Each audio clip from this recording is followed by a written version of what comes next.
Kubuhlungu kakhulu ngikwazi ukuchaza. Kubuhlungu. Ngicela hlamba kuyonto engakwazi ukuphela enhlizweni. Lisizi lodwa esifundeni lesi. Bekube-nje imindeni eminingi KwaZulu-Natal isalela ukufumana imindeni nayo emukene ngikhukhula. Ubona ngamagade nezinye insalela ukuthi ikho kwaba nemizi. Imindeni eminingi ibekwe endaweni zesikhatshana kodwa ililela ukubuyela emakhaya lapho ibelethelwe khona yakhulela lapho ngoba kulapho ejayele khona.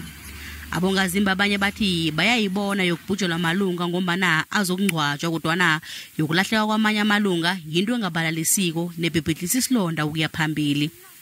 Omunye wabongazimbi uMawutembe ulimele ngesikhathi alinga ukusindisa abantwana bakhe ababili kodwa kwaba zinhlanga zimuka nomoya akhenge basinde. Omunye wabo utholakele emothara kodwa nomunye usalahlekile Bekube-nje.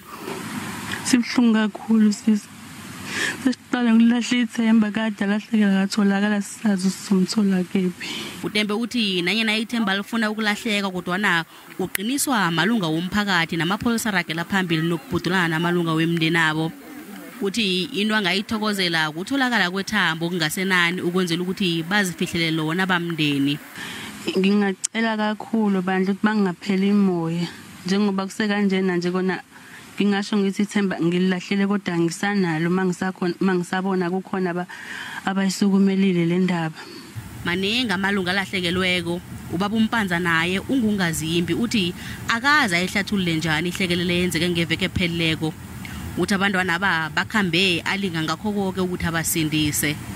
Angena ke phakathi ngizama ukuthi ngisizekele zingane ke amatsha ngishaya ngapha ngapha kunankinga namatsha kunandaba namatsha ngishaya amatsha ngapha ngapha la nginqoba ke loda ngase ngawaphansi mase ngiyileke phansi ngizama ukuthi ngcono ngivuke ngisukubuka mhlawumbe ukuthi mangivuka ngavukela kulo chayela ke lo bangisungishaya kabuhlungu emahlweni ngabe ngisabona ukuthi agcina ngidedeleleke ingane.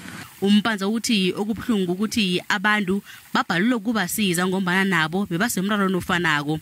Uthi ubuhlungu abuzuleko angeze baphola msinya begodu okumlimaza kakhulu ukuthi abantwana ababili bese laba bambe ngezandla kodwa bamphunyuka nasele kunzima.